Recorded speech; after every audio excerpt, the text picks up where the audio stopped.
What up, what up, what up? Hey, everybody, hope you're doing well. Hey, I just want to let you know, I know everybody can't always support and donate to the podcast, but hey, if you can do a one-time donation, I put up a Buy Me a Coffee link in this description of the podcast. So if you go to the description of the podcast, it'll be at the bottom, and you can just go to that link, and you can buy me a cup of coffee, or two if you want.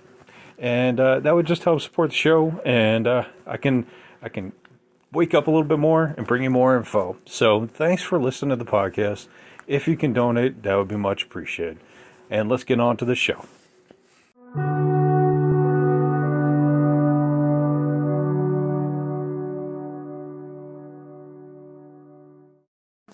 What up, what up, what up? Welcome back to Lockdown Universe, home of the bizarre, peculiar, and unheard of stories of UFO, legend, and paranormal lore. Welcome back, welcome back. Happy to be back. Hopefully you guys are doing excellent and taking care of yourselves.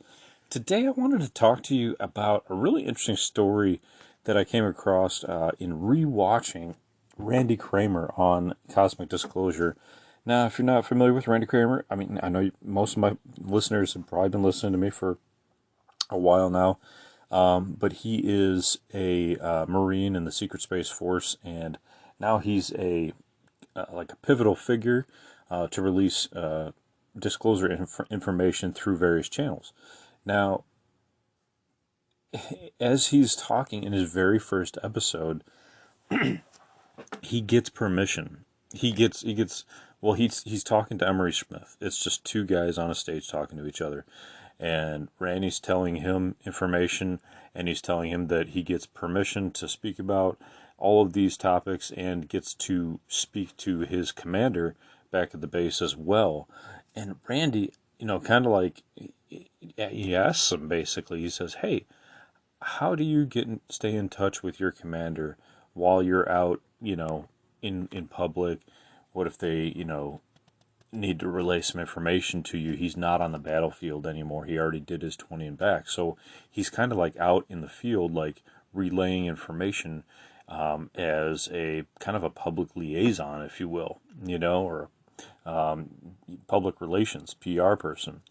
And one of the really interesting things that I never caught before, and I'm really surprised that I didn't, because I'm pretty good about like finding the really particulars on the interesting things and then relaying those. But what I didn't catch was that he brought up that he actually communicates with his team back home, back at the home base, with certain folks like the higher ups through an implant that he has. He says he has a two-way walkie-talkie type device at the base of his neck, and then implanted inside the brain, they have kind of like a Neuralink communicator that allows them to have hive mind communication with the upper echelon of the Secret Space Force. And I know this sounds like we're going down this wild rabbit hole of ridiculousness, but like, if it wasn't for the fact that Neuralink actually exists, I might write this off and say this guy's a bit batty or something. But since we have a civilian in Elon Musk, I mean, who knows? He might be an alien. Who knows? We don't know. But this guy's already has his company, Neuralink. He's already put it into like, some animal trials, and it's already worked. Why wouldn't the government have this 10 years ago, 20 years ago? We already know that they're bare minimum 50 to 70 and maybe even 100 and 150 or maybe even thousands of more years advanced than our regular population is. So why isn't it possible that he could have some sort of hive mind-like development inside his brain so that he can communicate? Now, what Emery talks about is, well, what about MRIs? When you have to go in for a medical exam, isn't this going to show up? Well, like we know, right? Most alien implants don't even show up. You may get a few that show up on like certain imagery that look like a little piece of rice stuck in your leg or something like that. But if the government's smart, and they are, they develop it to be bioengineered to look like something that would already be in the brain. Or if it was implanted deep in the brain, you're not going to see it on an X-ray. You're going to see it maybe in an MRI. It's going to take an hour to get through. So if you're going through, airport security, it's not going to set it off. It's not made of metal. Okay, they have these pieces of flesh that they can create robots out of. Basically, they have these little nano robots that are made out of like little pieces of like rubber like material, and it's there. So it's already inside his brain. He can communicate with them and do what he needs to do. Now, what's also interesting is Emery is a lab doctor. He's a lab technician. He's a lab, you know, rat, if you will. He just does. He's a surgeon. He'll go in and he'll cut out different things. He'll work on different things.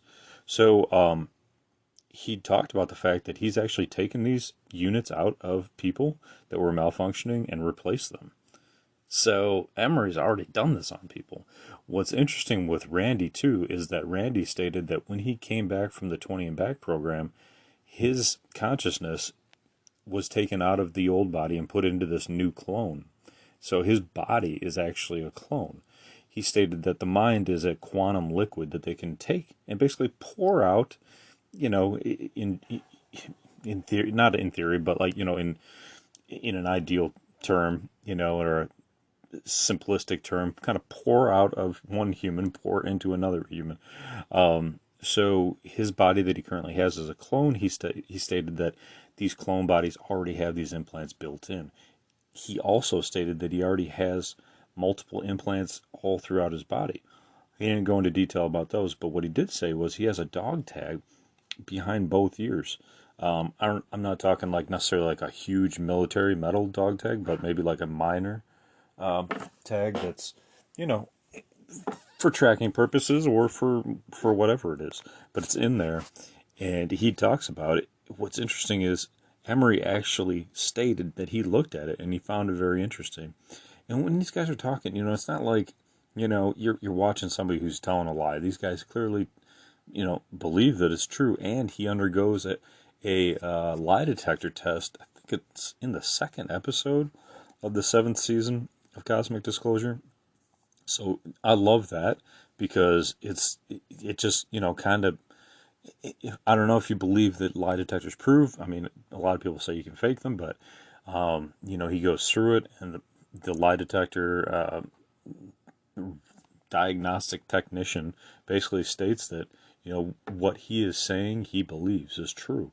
So that's a little bit more confirmation that he is who he says he is, and his story is, officially accurate. So here, hang on. So after he gets done talking, he kind of goes into how they cross space, right? Do they use light speed? Do they use jump gates? Do they use, faster than light speed? So he says they do use jump gates. They do use faster than light speed. So there's what they call FTLs, right? Stargate. So yeah, he's super fascinating, super interesting. But I thought like this whole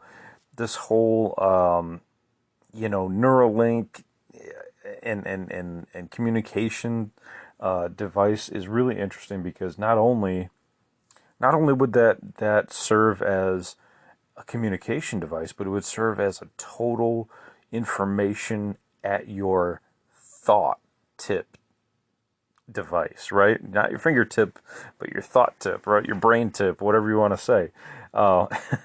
It's right there. Everything's right there. It's like Google, but it's already in your brain. So you can just Google it, and as fast as that thing can process, it's already in your mind. That's one of the most frustrating things about our time period is that we have the capability to type things out into our phone, but it's like I even get frustrated. It's like, dude, I know I can swipe, I can type pretty fast, but generally speaking, I'll put it onto audio and I'll just speak it because I'm getting tired of just typing stuff into my phone. I think it should be faster. I think we have the technology clearly, right? All these guys are talking about it, and Neuralink's out there. It's just, it's that brave new world of giving up your freedom to having this implant in your brain where you won't have that freedom anymore. You would be able to be tracked. You would be able to be, be heard, or maybe your thoughts could be heard, could be, I don't want to say heard, seen, whatever the case is, and then Big Brother's really on you. And like I'm against that. I'm all for, freedom of speech, all of your individual rights, the Bill of Rights. I'm all for that. So it's this fine line, right? It's like I would love to have that Google technology, that instant transfer of info, so that you can use it any way you want. You want to look up your favorite movie star, whatever, or if you're trying to look up, how to make grandma's mint pie, whatever the case is. But if you have that in your mind, if you have that inside your brain, better believe they're going to be able to track you. They're going to be able to hear your thoughts. And where does the filter end? It doesn't end, because with the device you're listening to me on can be heard as well. And I know that as I record these podcasts, they are listening to me as well. So you got to keep these things in mind when you decide to engage with technology. Some people are moving away from this kind of technology. They're moving into the dumb phones. They're moving backwards. The new, I got a 24-year-old stepson, and he has a he has a dumb phone. It's not really a dumb phone. It's just like the older tech, like the old Blackberries, and the just the limited internet. I wouldn't want to go back to that. I'd live through that tech. Tech's great, but it had its time, and now we've got these smartphones. I'm not going back. So I might be a little addicted, but I ain't going back. This tech is way too great to throw away. So anyway, just wanted to bring that out to your attention. Wanted to make that aware that Randy Kramer states that this tech's been around since way before Elon Musk has worked on it, and that they're using it for hive mind technology, Google information, information at the brain tips, and would you use it if it was offered to you at Walmart? Would you pick up one? Go home with a self-implantation kit and put it in your brain? I don't know if I would. I don't know. I mean, maybe I'd be the one with the dumb phone at that point, just holding on to my cell phone and not implanting it into my brain. Anyway, guys, I'll let you go. I hope you enjoyed the podcast. I've been cranking these out the past couple days, so I hope you listen to all of them. They're all individual, all different, and bringing you different information. So I enjoy it. I hope you guys are having a great day, taking care of your physical health, spiritual health, emotional health, following through on your hobbies and your goals and your dreams, and as always, continue to question the universe around you. Until next time, take care of yourselves, and Lockdown Universe out.